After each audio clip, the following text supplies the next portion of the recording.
माघ शुक्ल जया एकादशी की आप सभी को हार्दिक शुभकामनाएं। श्री राधे राधे। जय श्रीमन्नारायण।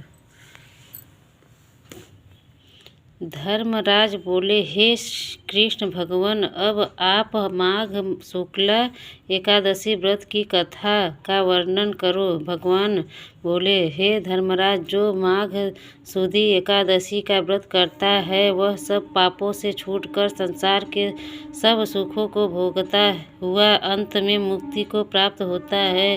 इसका व्रत करने वालों को भूत प्रेत योनि कभी भी नहीं मिलती। इसके करने से सदा शत्रुओं पर विजय प्राप्त होती है, इसलिए इसका नाम जया एकादशी है। हे धर्मराज, अब मैं जया एकादशी की कथा सुनाता हूँ, ध्यान से सुनो। एक समय इंद्रलोक में देव सभा जुड़ी हुई थी।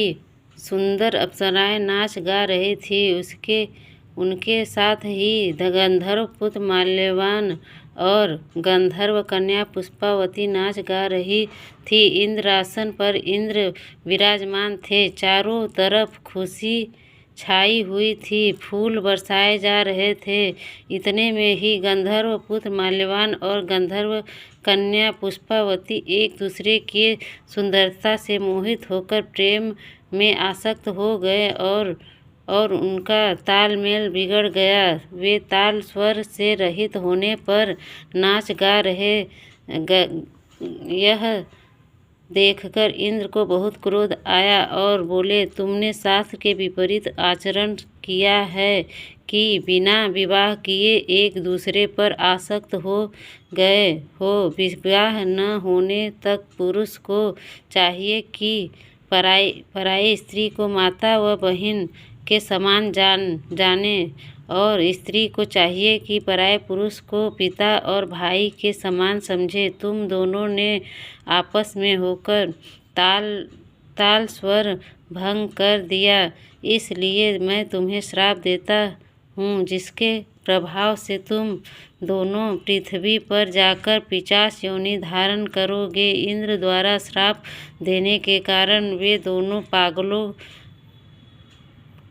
पागलों की तरह हिमालय में विचरण करने लगे। एक दिन भयंकर ठंड पड़ने पर शीत से व्याकुल हो दोनों ने भगवान विष्णु से प्रार्थना की कि अब कदापि बुरे कर्म नहीं करेंगे, पराई स्त्री को माँ व बहन तथा पराये पुरुष को पिता व भाई के समान समझेंगे। हम जान गए हैं कि बुराई का फल बुरा और अच्छाई का फल अच्छा मिलता है। अब हम दोनों अच्छे कर्मों का आचरण करते हुए अपना जीवन बिताएंगे। इस प्रकार प्रार्थना तथा प्रायश्चित करते हुए अनजाने में जया एकादशी का व्रत पूरा हो गया। इस व्रत के प्रभाव से मरने पर विमान द्वारा इंद्रलोक को पहुँचे। वहाँ इंद्र के पूछने पर माल्यवान पुष्पावती ने बताया कि अनजाने में हमसे जया एकादशी का व्रत हो गया, इसलिए 50 योनि से छूटकर हम इंद्रलोक में आ गए हैं। इंद्र बोले, सही तौर पर तुम दोनों अब बुरे कर्म छोड़कर धर्मात्मा बन गए हो, इसलिए इंद्रलोक में देव योनि में रहकर सुख प्राप्त कर सकते हो। इंद्र ने सारा प्रबंध करके माल्यवान और पुष्पावती का विवाह धूमधाम से करा दिया।